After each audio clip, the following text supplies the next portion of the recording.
Hi, thank you for reaching our channel. I'm Olaf Witkowski, director at CrossLabs, which is a research institute based in Kyoto, focusing on the fundamental principles of intelligence. The following talk was recorded at our innovation workshop earlier this year and was given by Tim Taylor, researcher in artificial life and recent co-author of Rise of the Self-Replicators by himself and Alan Doran. Enjoy the talk and feel free to subscribe to our channel if you like, and post any question and comment down below.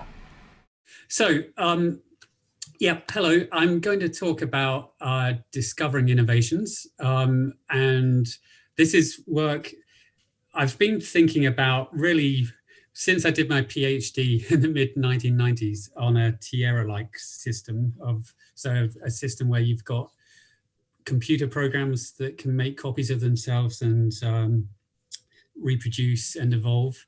And I was disappointed in that kind of system because it tended to reach you saw a few initial bursts of evolutionary activity, but it quite soon tended to settle down to a stable state. So I've been interested in this question of open-ended evolution ever since then, really. What I'm going to talk about today is mostly covered in a paper I published a couple of years ago in the Artificial Life Journal. This is the one. Although what I want to do is actually concentrate more on the things I mentioned right at the end of that paper, which are new ideas I've had since then, or expanding upon things that I mentioned in the final discussion in that paper. So what I'm going to do is give you a kind of quick run through of the main bulk of the paper, but I won't go into that in much detail. If you're interested, you can look at the paper for further details.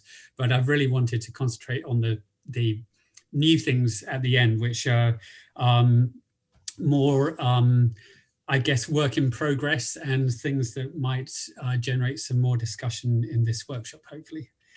Okay, so types of open-endedness. For those of you who were here yesterday, we had a quick talk about this picture of novelties and open-endedness put forward by Wolfgang Banzhaf and colleagues in a paper published in Theory of Biosciences in 2016. Now, they proposed a model for looking at evolutionary systems, or an approach where you could describe a particular system with a model, and that model has various concepts in it. And so there's a meta model, which describes the concepts that go into a particular model. And they describe various types of innovation you might see in an evolutionary system in terms of these concepts of models and metamodels.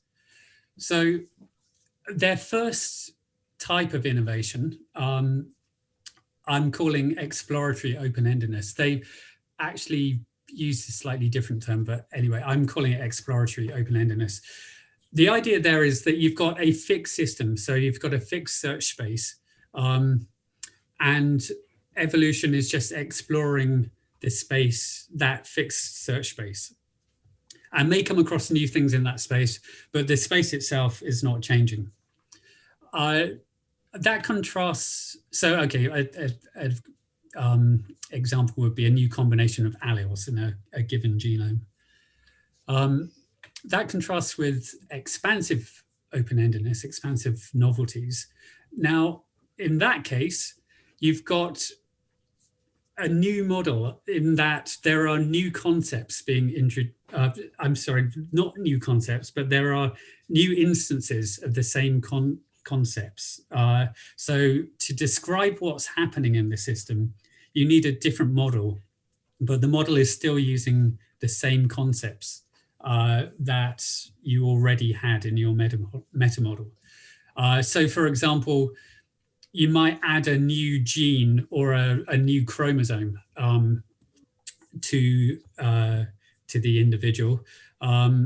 And so in that case, the search space is actually expanded because you've got new things which are being varied, but they're still of the same kind as the things you had originally. And that leads us to the third type of novelty and open-endedness, which is transformational open-endedness. And in this case, you actually have a situation where there are completely new concepts being introduced into the system. So, for example, the evolution of flight. So in this case, not only do you need to adopt a new model to describe what's going on, you actually need a new meta model because there are new concepts which are now apparent in the system and which evolution is now exploring. So I'll come back to this this view. Well, in fact, I'm going to refer to it throughout, but this basically sets out the kind of framework that I'm basing my analysis on. This view of three different types of open-endedness. Okay. So what I did in my paper in 2019, the first thing I did was wanted to explore what are if you could think about the basic requirements for a Darwinian evolutionary process, how far does that get you in explaining open-endedness in these three different kinds of manifestation? So I introduced a formalism. It's just a way of talking about these processes, but essentially I looked at the three basic requirements of an evolutionary process for Darwinian evolution. You need a generation of an individual from an informational description. Then there's some kind of evaluation of the individuals to decide which ones are going to get to reproduce. And then there's a reproduction process that generates new individuals from the selected parents from the previous generation. Okay, now I've put this as a very well-ordered process here. Obviously, these things don't have to happen one after the other. There doesn't have to be a fixed population size, but is the basic processes that I'm interested in. So just to say very quickly, this is the process of generating an individual phenotype from a genotype. I characterized this way. So we've got a phenotype is a mapping defined by ML, which has various parameters. So the L there indicates global laws of dynamics operating on the system. So that's just to remind us that all of this stuff happens within a system, whether it's a physical system or whether it's a virtual world or whether it's something like Tierra. Even in Tierra, you have symbolic instructions that constitute a program, but they're then acted upon by the CPU, which so that even in that kind of system, there's a external sort of global laws of dynamics acting upon the system. There are also parameters. So the generation of the phenotype depends upon the genotype, G, but it also may depend on the context. So I've got abiotic context and biotic context in here. So what I'm trying to do with these formalisms is just to make explicit the various influences that might be acting on these processes. So that's generation. Just to clarify, okay, I've said the Tierra stuff already, and self-organizational processes are common in biological situations where we're generating a phenotype from a genotype. Evaluation, similarly, I mean, just very quickly, the details aren't really important in this current context, but so we've got a process, a mapping E. This is basically evaluating the fitness of an individual. So that clearly, again, depends on the laws of physics, but it depends on the phenotype, also on the context of the biotic and abiotic context.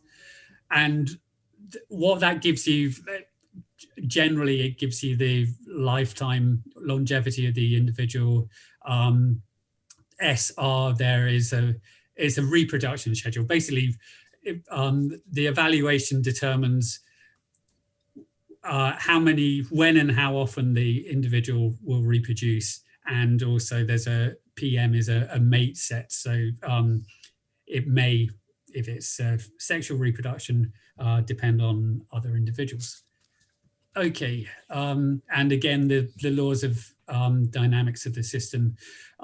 Generally, I'm talking, when I say laws of dynamics, sometimes I say laws of physics. I use those interchangeably, really, but basically referring to global laws of dynamics and that will operate on any component within the system. Okay, and similarly, finally, with reproduction, so you get a new genotype being produced by some process, RL, again, depending on the laws of physics, also depending on this reproduction schedule, which was the result of the evaluation, and depending on the phenotype being reproduced, and also possibly on other phenotypes in the mate set. So those are the basic processes. So the question is now, how do those go about help us achieving open-endedness?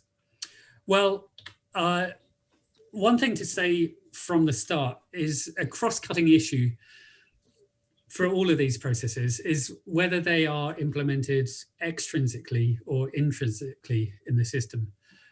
So for extrinsic processes, these are hard-coded and externally defined, not explicitly implemented in the system itself, and therefore not evolvable. And that's often the case with, well, for example, genetic algorithms of fitness function is an extrinsically defined function process. And also the generation genotype to phenotype mapping, often it's one-to-one in simple evolutionary systems, but those are generally hard-coded in artificial life systems. And that's in contrast to intrinsic processes, which are actually implemented in the system itself, in the components and dynamics of the system. And the advantage of that is that it allows the possibility for that implementation of the process to change and evolve. So for example, well, okay, we'll get to it in the upcoming discussion. So the importance of intrinsic evaluation processes, so not having a fixed fitness function, has long been recognized as a useful factor in promoting open-endedness in artificial life models. Packard wrote about that back in 1988. There's not been so much talk about implicit versus or intrinsic versus extrinsic processes of generation and reproduction, but exactly the same considerations apply there too. So they're usually hard-coded and therefore not able to evolve. Okay. Let's shake things up. So in a simple Darwinian evolutionary process where you've got individual self-replicators with a static fitness function and there's no interaction between the replicators, it is basically an optimization process. And so without anything extra on top of these basic processes and no interactions, the population will basically evolve to a local fitness peak, and you'll quite quickly get stasis, or at least quasi-stasis stasis around a local fitness peak. So to look for open-endedness, what you really need to do is to shake things up a little. And the main chunk of my paper was to look at these processes that I've just outlined and particularly the interdependencies and parameters of each process, to see in what ways you could influence any of those processes to change the fitness landscape or to change the system in some way, so that it's not just going to settle down into a local fitness peak. And essentially what I did was mapped out all the ways. So here's, like, this line here is one organism. We've got its process of generation of the phenotype from the genotype, evaluation here, and then reproduction. And I've looked at all the ways that an organism itself might influence any of these functions, either the function itself or the parameters of that function. That's on this line here and these arrows at the top, on the top half of the figure. Below here, we've got, on the bottom, we've got another organism. So this is looking at how other organisms might influence these processes of the first organism. And so this is looking at interactions between organisms. I'm not going to go through all of these now. You can read the paper for full details, but I'll highlight a few things. So I think this is quite a nice overview, that because in my view, the open-endedness is such a big subject, and it covers so many topics in the theoretical biology literature. It's sometimes hard to get your head around how they all fit together. So my hope for drawing a diagram like this is just to give some kind of overview and map of how all these topics from theoretical biology fit together. So for example, changing the way that the reproduction happens and that a new genotype is created from a selected individual speaks to the general topic of evolution of evolution, of which there is a big literature and growing literature. So that involves all sorts of things like new evolutionary operators, so new crossover mutations, guided mutations, and all that kind of thing. But there's that's where that branch of theoretical biology fits into the picture. Another very important aspect is evolution of development and creating new genotype to phenotype maps. I'm going to say more about this later on in the talk, but that's where that fits in. And then there are all sorts of other things, environment engineering and niche construction, and also arms races. And these are just a few of these things that I'm pointing out. But the basic point is that what I hope to do here is to have a good overview of where all these parts of theoretical biology fit into open-endedness research. So that's a very quick overview of that. So the question is, how far does this get us in explaining those three different types of open-endedness I set out at the beginning? Okay, one other thing before I get there is this map I just showed you only considers individuals, and well, it considers one level of interaction between individuals, but it doesn't consider the population level. Now that's a weakness. I'm still working on how best to incorporate that into that kind of map, but it's something we spoke about yesterday at the meeting. But now these are very important topics, but they tend to not be covered so much in the artificial life literature and systems that I see. The effects of small populations and large populations, genetic drift, selection pressure associated with different population sizes, gene flow moving in and out of populations, and neutral networks and how they can help a system search for new productive areas of search space. So these things are obviously well known and well discussed in the biological literature. But yeah, very few A-life systems do concern themselves with it. Maybe it's because for large populations, it's just computationally expensive. I don't know. But certainly it's recognized that these are very important topics in speciation and macroevolution in the evolutionary literature. I've just put a picture of this book here. This is a really nice book I just came across in a library a few years ago. It's written, it was originally published in German, Bernd Rensch, in 1947. And it's just produced, gives a really nice discussion of all these population level effects and macroevolution. It also has a picture of a discussion and a diagram of a robot, a bit like a Breitenberg vehicle, which is really nice. He's asking how that might evolve to perform particular tasks. It's kind of nice to see that in a book that was published in 1947. Anyway, so that's that. Yeah, population level as well is something that I'm not going to talk about much here, but it is an important feature that is generally missing from A-life.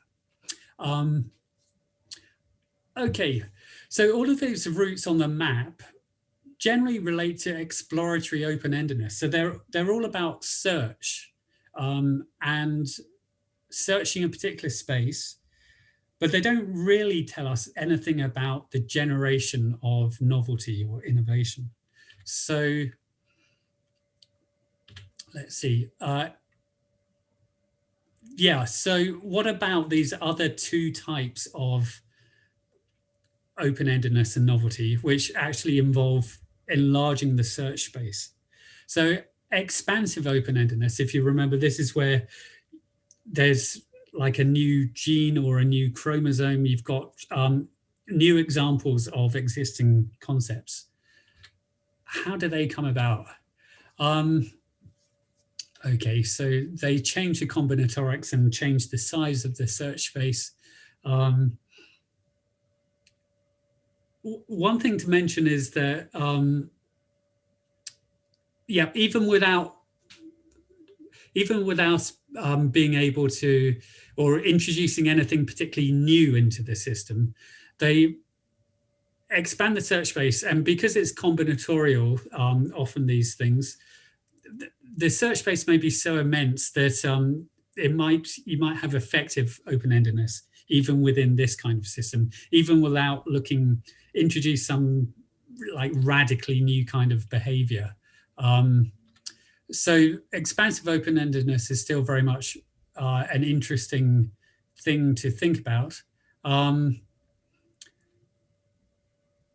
Okay, and so the only thing sort of extra needed in the map that I showed before of all the processes is that the generation process is capable of producing novel combinations in an unlimited way. So as long as you've got a process of creation of individuals, which is able to put together new combinations of existing components, and they can be of an arbitrary size, you're going to get this kind of potential for opening up the search space to larger and possibly more interesting combinations. And that comes about through what I call hierarchical system building. So building networks of components that interact with each other in specific ways, where it's theoretically possible that you could have got that system without a system of building things hierarchically, but they would have been very improbable in the previous, without a sort of hierarchical system of building these things. So we've got like, it's a classic emergence case, basically building these systems. The whole is greater than the sum of its parts. So this is a way of combining components into a system. You don't necessarily require any novel behaviors of the individual parts, but only you're building systems by supplying constraints about how those components interact with each other. And this essentially introduces a new level of description of the system, which we talked a bit about yesterday. So you've got a new system which is built out of your existing components, but it's doing something which is best described at a system level. So examples of this kind of building new combinations and building new systems might include metabolic networks, nervous systems and neural networks, major transitions, social systems, cultural systems, and ecosystems. So this is clearly a very common way in which novelty and interesting and remarkable novelty arises in an evolutionary system. And certainly at the individual level, this can come about by having evolving new genotype to phenotype maps in a hierarchical way, so that you've got the production of basic combinations of basic elements, and then those combinations of basic elements might come then form into another system on top of that. So you've got progressive hierarchies, and being able to evolve the genotype to phenotype map such that you can have these hierarchies of systems on top of each other, building upon previous levels, is a common way in which that happens in biological systems, and presumably a useful way in which it could happen in A-life systems, although I don't know of any existing A-life systems that are able to do that kind of thing in terms of evolving more complex genotype to phenotype maps. I have to say, this part of my picture of what's going on is, I'm a little tentative about this, because there's obviously a lot of theory here, existing theory from all sorts of different disciplines, biology and systems theory, and all sorts of places. So this is clearly a big part of open-endedness. I don't feel like I've kind of got my head around completely all the pertinent aspects of this, but at a basic level, this is clearly a very important aspect of open-endedness, building systems and hierarchical systems in nature.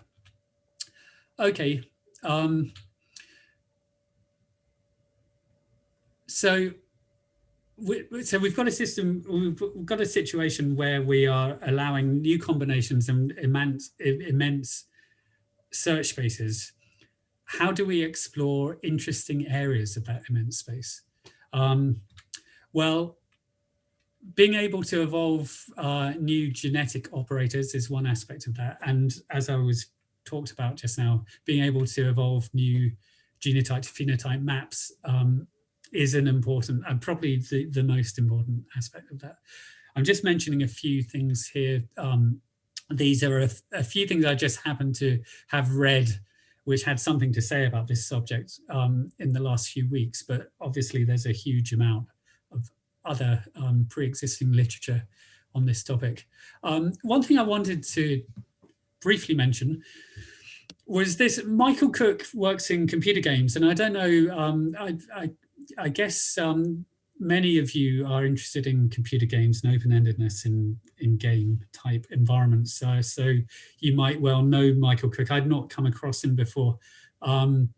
He's got this tutorial on the web where he talks about generating levels for games. And he talks about a distinction between generative space and possibility space. So possibility space being every conceivable arrangement of things within your environment, spatial and temporal arrangement of the basic components of your environment.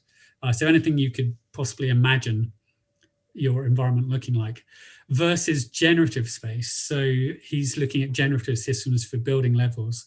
And any given generative system will only be able to produce a certain variety of game levels or systems. So the generative space is generally a lot smaller than the total possibility space. And he has a nice description of why having a generative space that is too powerful so that it can produce anything in possibility space is not what you want, because most of the time it's going to produce rubbish that you're not interested in. Whereas having something where you put a lot of information into the generative system will produce levels or systems that are very predictable. So there's a balance somewhere in between. That is generally what you want when you're designing game levels.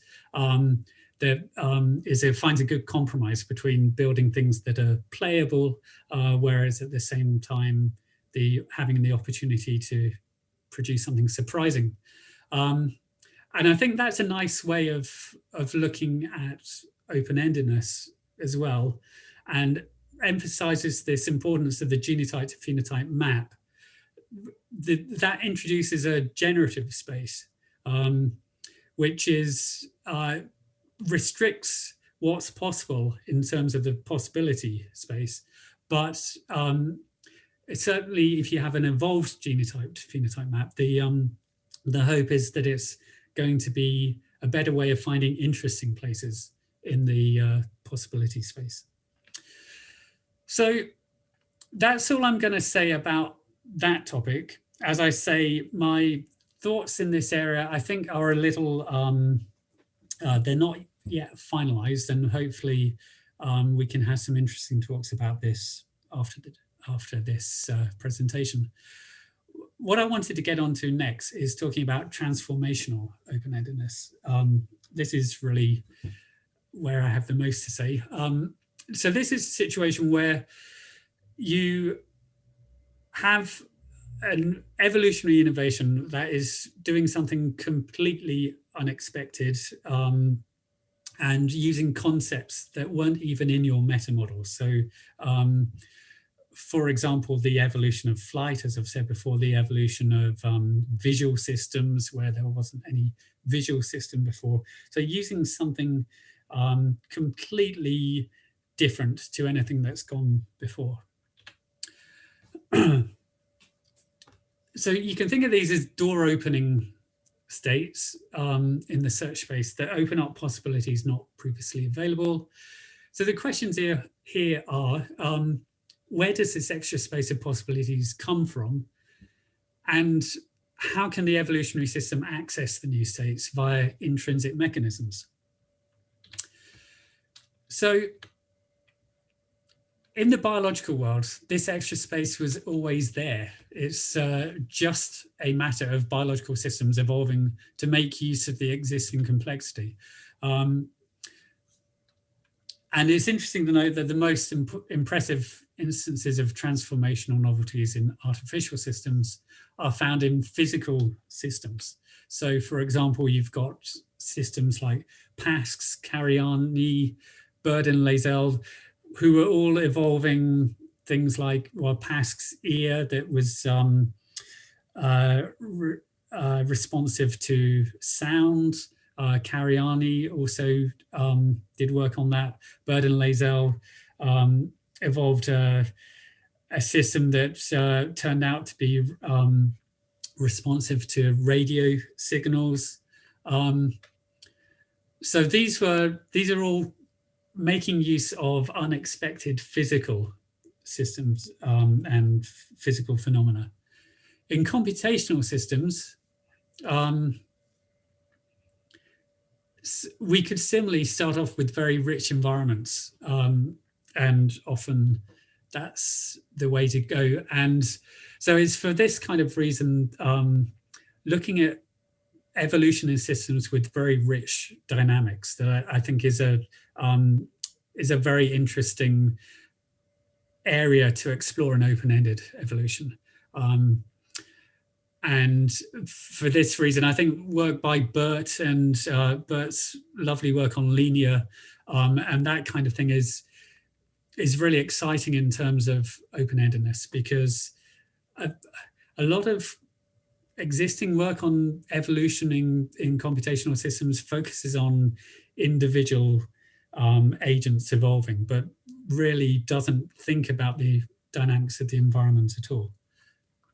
Okay. So we could certainly start off with very rich dynamics. There's also another possibility in computational systems that we could dynamically increase possibility space as the system unfolds. So for example, you could open up the system to internet resources or continual interaction, as happens in systems like PickBreeder. But anyway, so that's a brief summary, but it's essentially, we're looking for ways in which we can have a huge possibility space, which the system can then evolve to make use of. So the question is then, how can an evolving system come to make use of these extra dynamics, which may already be there, but they hadn't previously been using them? In the real world, one way in which this happens is by the process of exaptation and what I call transdomain bridges. So one very different aspect of physical materials compared to computational systems is that the components possess multiple properties in different domains. So in fact, like an almost endless array of properties that any physical object will have. So components can act as transdomain bridges. This is the case with exaptations in biology. So for example, the feathers might have evolved to keep an animal warm, but then came to be used for flight. All sorts of different cases of exaptations in biology. These can also promote ongoing evolution by themselves, having having components with multiple properties in different domains, because they provide what is referred to in the literature as an extra dimensional bypass. So if evolution is trying to optimize for one of these properties of an organism, of a structure, and get stuck, so it can't optimize that anymore, the fact that the structure has different properties in other domains can mean that there's an opportunity for evolution along according to those properties, and therefore moving out of the local optimum in the first one. So that's certainly one way in which open-endedness could be promoted in artificial systems, by having properties or having components that have multiple properties in different domains. One thing, okay, so there's another way you can go about this, and I call it physics-mediated novelties. Now, this requires adopting a slightly more sophisticated view of what a behavior is than the standard concepts of genotype and phenotype. So if any dynamical system, and again, I include even like computational systems like Tierra in this, basically boils down to laws, initial conditions, and constraints, unless we're talking about quantum dynamical systems. But I think at this, I'm concentrating on Newtonian systems, which I think is a appropriate level to describe what we're looking at. So the laws of dynamics of the system are fixed, and there's nothing you can do to change that. So that basically leaves you with initial conditions and constraints as the ways in which you can influence the dynamics of a particular system. And if we're talking about evolutionary systems for Darwinian evolution, we must also include information in this view as well. So we've got some kind of information carrier, and then we've got laws, initial conditions, and constraints. So the view that I'm coming to here is that these information carriers would specify a particular material organization, which you could think of as an initial condition for the system. And then the laws of dynamics then act upon that organization to generate some kind of action. So in this view, we're thinking of behavior in terms of three concepts: a parameter space, an organization space, just a physical organization of matter, and an action space, which is the action of the laws of physics or dynamics of the system on the organization. Now, here's a quick picture. Excuse the very poor hand-drawn picture, but it's all I had time to do. So this is basically just trying to explain this a bit more. So we've got parameter space, which is an informational specification of a particular arrangement of matter. So a particular organization of matter in space. And so, okay, this is supposed to be, excuse my really bad drawing, an axle with maybe a cogwheel on it and a spring, a wound spring at the end. But that's the information has just defined the spatial arrangement of these things. And then obviously, if we're thinking about biological systems, the genotype is specifying the 2D structure of a amino acid and a protein. But for action to happen, it requires the laws of physics to act upon that organization. And so here we are, we've got the spring unwinding and therefore this cog rotating on the axle.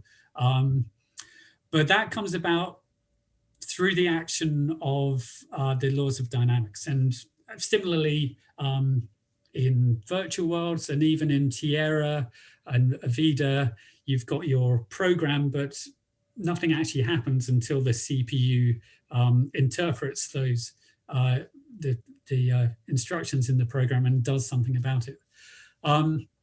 Of course, this is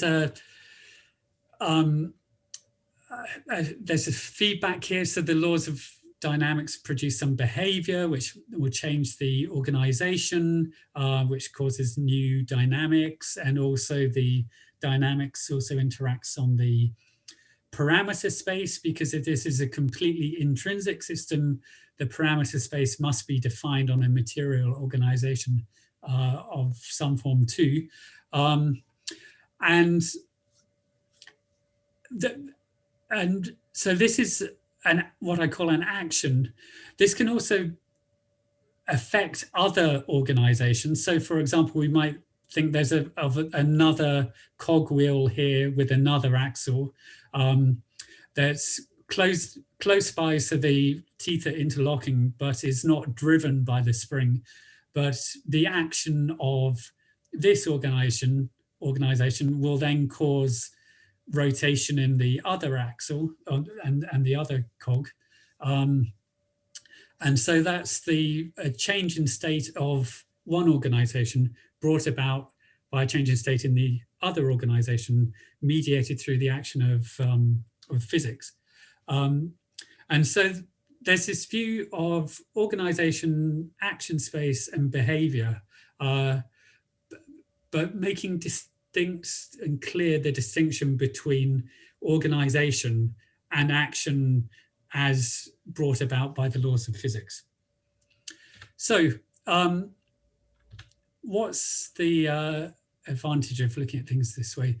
Well, so it makes explicit what's actually happening when we get a door opening event in a evolutionary system that is able to generate a transformational novelty for the system to be doing something completely different to what it was doing before.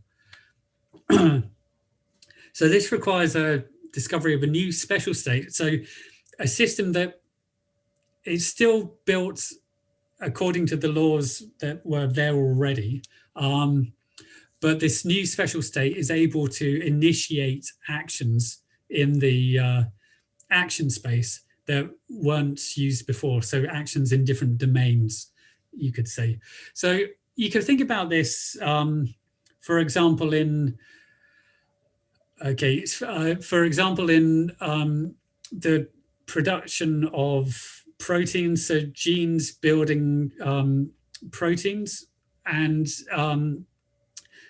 if you think about the generation of rhodopsin, for example, which is a protein involved in the mammalian visual system, it responds to light, but most proteins don't respond to light in that way that can be used as part of a visual system. And so the process of building rhodopsin is exactly the same as building any other protein, but it just so happens that the rhodopsin molecule responds to light, so it responds to a new aspect of physics, a different domain of physics, electromagnetic radiation, in a way that other molecules don't. So the newness here comes about by a new structure that is somehow responsive to a different domain of physics. So, okay, I've said that. Okay, so yeah, new behaviors, it can come about, as I've just said, utilizing new physics, or even just if it's, if you're creating a structure that's generating dynamics that would be very unlikely to happen beforehand. So it could be, just stabilizing dynamics that would have been very unlikely otherwise. So I want to talk, I'm getting near the end here, just a couple of systems where the first one is my work, the second one is other people's work. This was something I did quite a while ago, 2004, redrawing the boundary between organism and environment. It was a paper published in the A-Life 9 proceedings.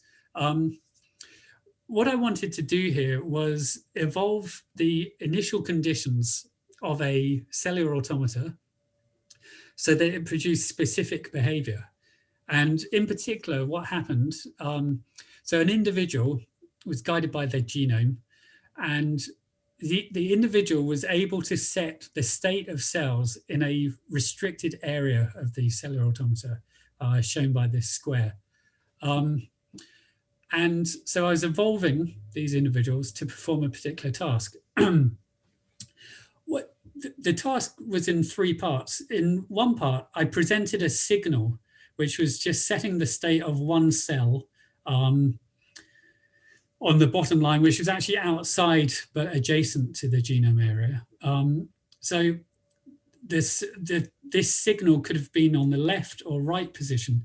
When the signal appeared in the left position, the task of the genome was to generate activity in this goal area, the left side goal area of the cellular automata, which was, as you'll note, outside of the area where the genome could directly set states. And so it got points for generating activity in this square here.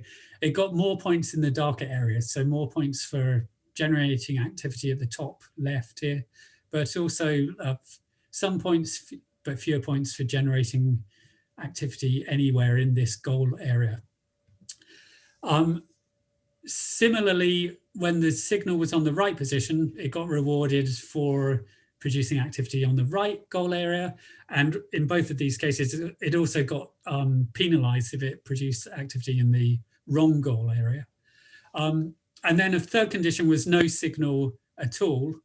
And then it got penalized for producing activity in either area. So some of the results, I'll just show you two results. This is basically what is going to happen when I run this is you'll first see the left signal appearing and the system's response to that, followed quickly by the right signal and the system's response to that. And then finally, no signal and the system's response to that. And also, I should say, the world wraps around. So actually what happens is that the dynamics tends to wrap around. It's generated in the goal area, so propagates off the bottom of the screen and then comes down from the top of the screen. Okay, so this is one run, and this is one individual that was evolved to complete this task. So you saw a quick flash of the genome setting states here. So there we go, let's run that again. The first one, there's a signal on the left and it produces a glider that glides gracefully through the left goal area. Same on the right, and then no signal, it produces nothing. So that was a successful way to solve that problem. Here's another one. Again, the same task. This time, it's not a glider, but it was produced much more activity in the goal area. And again, could respond to the signals. It didn't produce activity in the other goal area, and it didn't, when there was no signal, it didn't produce anything. So this is interesting because in some ways it gets to the idea of a system mediated by dynamics. First of all, evolving a sensor for the signals. So it's able to detect whether a signal is present, and if so, which signal it is. And it's also able to generate effectors, so action, in the environment, and not just in the environment, but it has to actively utilize the dynamics of the environment to produce action at a distance, as it were. It can't just directly set the states, but it has to utilize the dynamics. So I think this was, I like this this study because it takes a different view on evolving sensors and action and activators and effectors that incorporates this notion that everything happens in a dynamical system where the dynamics of the system are given, and it's the role of the individual and the evolving individual to utilize those dynamics to its benefit. So very quickly, one final, oops, if I can get out of here. One final thing I wanted to say, another nice demonstration of this kind of idea. This is work by Toby Howison at Cambridge, who's doing his PhD with Fumiya Iida. And he's currently writing up his PhD at the moment. He's looking at behavior in physical systems and how you can simply change aspects of the initial conditions or boundary conditions of the system to generate different behaviors. So one of his experiments involved falling paper. So he had these V-shaped bits of paper defined by the mass of the paper, it's the length of one side of the V, the angle of the V shape, and the width of each arm. And in this system, he was changing the angle, theta, and also the length of the arm. So he was just changing those two parameters. And what he did was created a paper according to various different angles and various different lengths, and just dropped them from a height and saw how they fell how they fell down. What he found, here's a video, it's quite small, but so some of these bits of paper just plummeted down quite quickly. Others undulated, so had a much more rotating kind of fall. So we've got this sort of helicopter spinning, much more elaborate spinning rotation there. And finally, asymmetric spinning. Okay. There we are. So these 4 different behaviors came about purely by changing either the length or the angle of these falling shapes. And he characterized the behavioral manifold of the system by plotting which combinations of angle and length produce which behaviors. But again, I think this is a really nice demonstration of the general idea that sometimes new behaviors come about purely by the interaction of an organization with physics, and simply by changing some very minor details of the physical organization can produce very different dynamics. So that's really nice work. That was he's published a few papers on that, including one in last year's A-Life proceedings. So again, that just emphasizes my point about the benefit of looking at things in this way.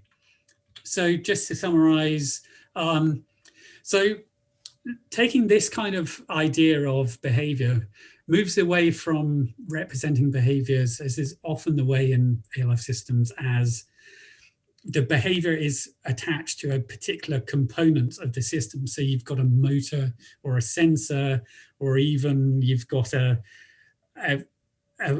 component of your system that says move left or eat. It's a particular behavior. The problem with that is that it's hard to evolve new behaviors beyond what you've already hardwired into those components if you're actually explicitly saying what each component does.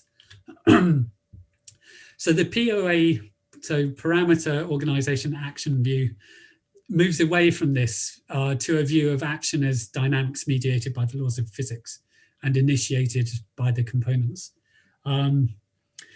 And just to say, yeah, so by explicitly representing behavior as an interaction between one or more organizations brought about by the action of the laws of physics, together with boundary conditions provided by the local biotic and abiotic context, this view, I think, can accommodate Stuart Kauffman's notion of unprestatability, where, so he has the classic question, list all the different uses of a screwdriver, and you can think of basically an unlimited number of ways a screwdriver could be used, not just for tightening or loosening screws, but it could be a doorstop, it could be you could use it as a lever, the list goes on depending on the context.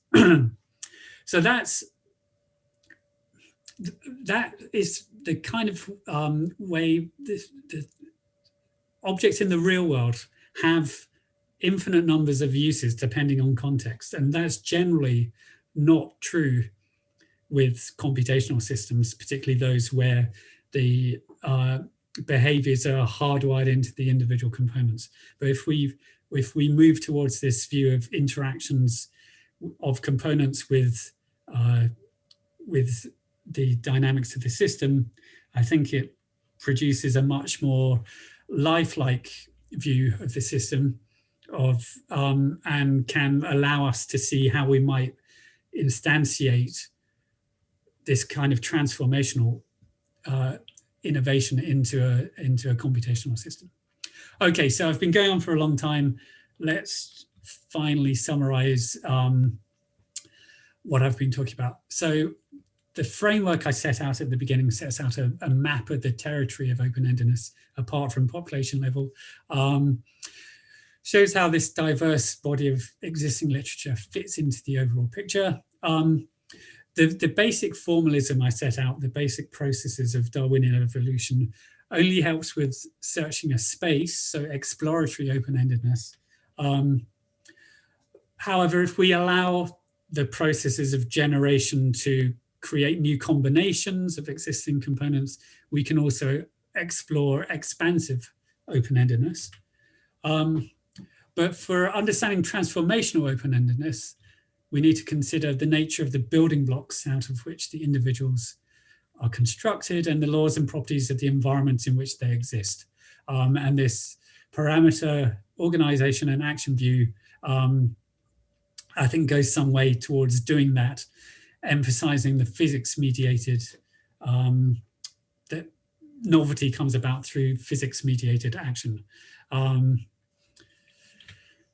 Okay, and finally, this view, I think, of all the things I've said, the POA view and also this having evolvable genotype to phenotype maps to take us to interesting areas in the search space. And this distinction between generative space and possibility space is an important aspect of open-endedness, and one that hasn't received a great deal of attention so far in the A-Life literature on open-endedness.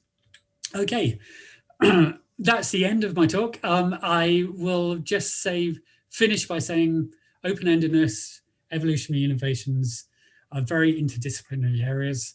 And I think there's a lot of potential for future collaborations with people in other areas, not just in theoretical biology, also cultural evolution, biosemiotics, all of these things. There's so many aspects that I think are concerned in open-endedness.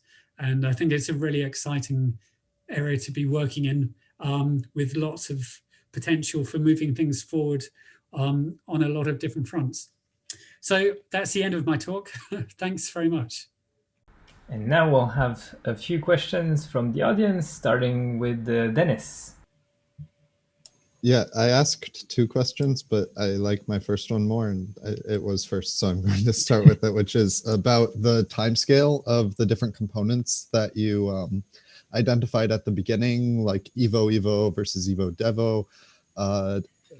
And this might be completely biologically false, but it seems to me like some of those are a lot more static in evolutionary time than other ones. Like the genotype to phenotype mapping might be something that evolves every generation, but the way that DNA is processed and RNA is created, those mechanisms change a lot more slowly, to the point where for a certain amount of time you could consider them as static. And so can we actually separate those problems and attack them at sort of different timescales, because some of them move faster than others? Right, yes. Yeah, absolutely. Some of these things are operating on different timescales, and it might be very hard to do a study of evolution of Evo. I know people are doing studies of Evo, but you probably need a different kind of model for that, where there's the organisms are less computationally expensive and doing less, I guess, to allow you to evolve a large number of generations. I don't know if Evo-Devo would change on a generational basis, but I mean, I take the point. Yeah, these things are definitely happening on different timescales. And so I guess I'm not suggesting that someone should put all of these things into a single system. Well, why not? But I guess if you want to study a particular question, then you need a system that's appropriate for that question and the timescales involved. So yeah, they would probably require different kinds of models to look at these things happening on different timescales.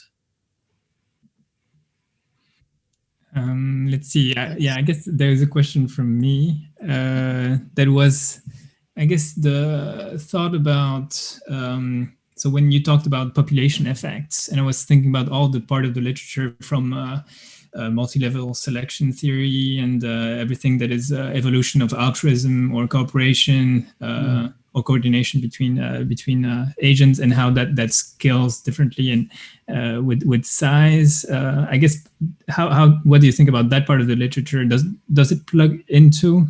I guess some of it is very relevant, right, to the questions we're talking about. Well, that you presented here in the population part.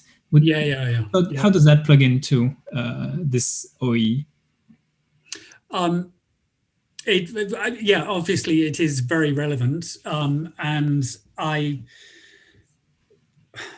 said this systems building, and I think I had a quick one-line comment about this requires different constraints upon how systems components interact with each other. And obviously that's really the whole focus of multi-level construction, selection, the evolution of altruism, general evolution of culture, major transitions. The key questions there are about the constraints that are required to build a system like that out of individual components. So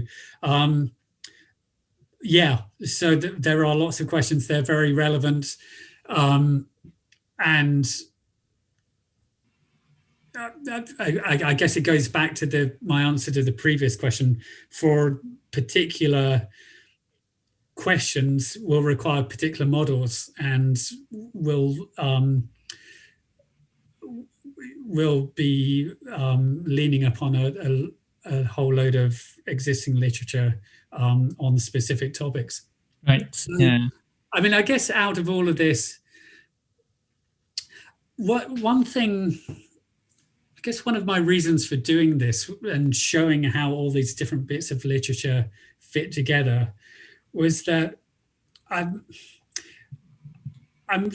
uneasy about making open-endedness a topic in its own right and having workshops on open-endedness. I guess, because it's such an umbrella term that covers so many different subtopics. And most of these subtopics are already very well discussed in theoretical biology and other literatures. So I guess one question for us, we're talking about what questions we can discuss, is what are we doing in open-endedness studies that's not already being done in other fields of research? Does it make, I guess one of my concerns with some types of open-endedness research is that it tends to ignore a lot of the existing theory. So a long answer to your question, but those things are absolutely relevant. And if you were doing an A-life model to study those, you would need to take a lot more of that detail into account. Yeah, thank you. And I think the map that you showed and is really important, and plugging those existing pieces in those relevant areas and questions, that remapping that once in a while, or probably at least yearly, having those workshops. I'll post a link to your workshop this year at A-life. But I think this is very important work. I wonder if maybe I see Takashi before the next question. Maybe Takashi could comment on the same point, because Takashi, your work on basically phase transition, right? How having more can be different. Yeah, well, actually, I had a different questions. Oh, by the way, thank you very much. It was very interesting talk, Tim. Thanks. Well, my question was, after this. after this transition, I think there is when we are dealing with small degrees of freedom of dynamical systems, we are focusing on more generative complexity. But now, for the example of deep learning, I think combinatorial complexity is taking over, right? So from the from non-linear, generative properties to more combinatorial property with gigantic almost linear space. That's what the deep learning is showing us. So I just wondering, like you said in the first part of your talk, that combinatorial complexity or combinatorial aspects of evolution is, I think it's very powerful. So so that's one of the examples is, like you said, like a genetic system, so genetic code, right? A combinatorial thing is very powerful, and that's we didn't think seriously like 20 years ago, right? So yeah, so I agree very much with what you were saying. Thank you. So that was my comments, but my question is, you're putting more focusing on the physics of behind open-ended. The physics, laws of physics is very important, right? So maybe we need more to understand what's the laws of physics or laws of dynamical systems. But I sometimes think that some of this the other people are going to ask you that, what about memories? I think what you showed us some nice examples of those small degrees of freedom dynamical systems show very interesting behavior. However, I think it's always stuck somewhere, right? So I think we need some kind of internal state memory effect. That's very important, I think. Yes. And we still don't understand how we can what about how the natural systems can generate memories everywhere, right? Distributed or different kinds of memory that people are using, like long time scale, short time scale, different types of memory that exist in the environment, and which the system can utilize those memories to generate something new, right? So I think that's very important. And then so dynamical system it's a bit different. So that's, I just want to know your opinion about that. Yeah, no, I absolutely agree with that. And one of the weaknesses of the cellular automata model I showed was that the genome setting the states of in the genome area, that part of the system was completely separate to the cellular automata itself.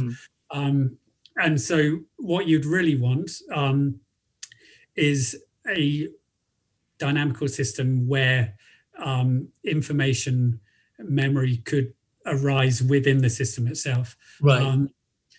And I kind of started working on that after that work, but never quite finished it. But I think, so I've always been very influenced by the work of Howard Patty, who works in physics and biosemiotics, and has a lot of his work is about how physical systems can come to represent, can come to have information storage, and how that information can come to have meaning from the point of, and basically generate an agent, which is a subjective organization, which basically can be described by its own laws of behavior within a physical system. And so he discusses very well how that can happen from a genetic point of view, in terms of having molecules which that have a much slower rate of characteristic rate of dynamics to the other dynamics of the system, so are effectively stable and only enter into the dynamics when they are interacted upon by specific other processes, i.e. being read. So they're basically, it's memory that can be read, and which initiates new dynamics. So they basically represent constraints on the system.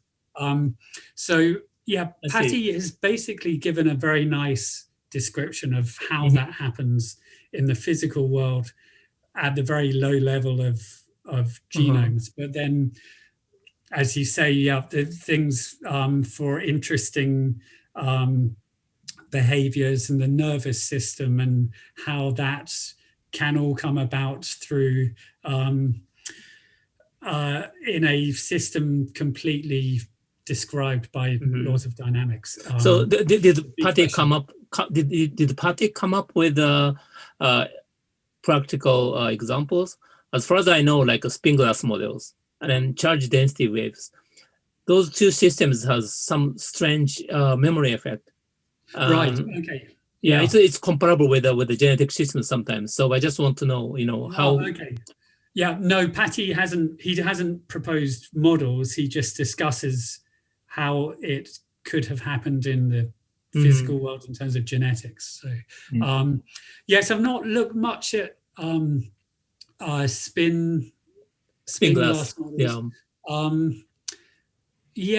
So no, certainly there's not that I'm aware of. There's really not much in terms of that, but I think that's a really interesting way to go, looking at how memory emerges from within a system itself. Yeah, I guess Thank you. Yep. Another physics-related question by Penny. So you have the last question before the break. Hi. So,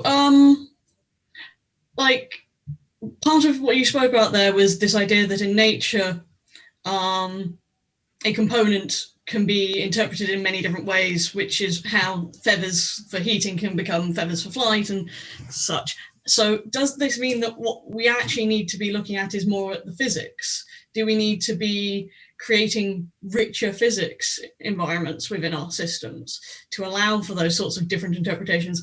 Or do you think that can be achieved by dynamics, which seems to be a lot of the approaches currently being taken, is that we can achieve this with more a changing physics rather than a rich physics? Well, I'm not sure if I got your point. I mean, yes, absolutely. I think we should be thinking a lot more about physics and complex physics, multi-domain physics maybe, and having artificial systems that have a very rich complexity of dynamics. And then the question then becomes how the agents evolve to make use of those dynamics. But was that your question? I didn't. Was there another bit about that you asked? Were you saying how the second bit of your question? So you were getting it. I think the question is: do we want physics? Are we assuming that physics is always going to be that we start with systems with a very rich physics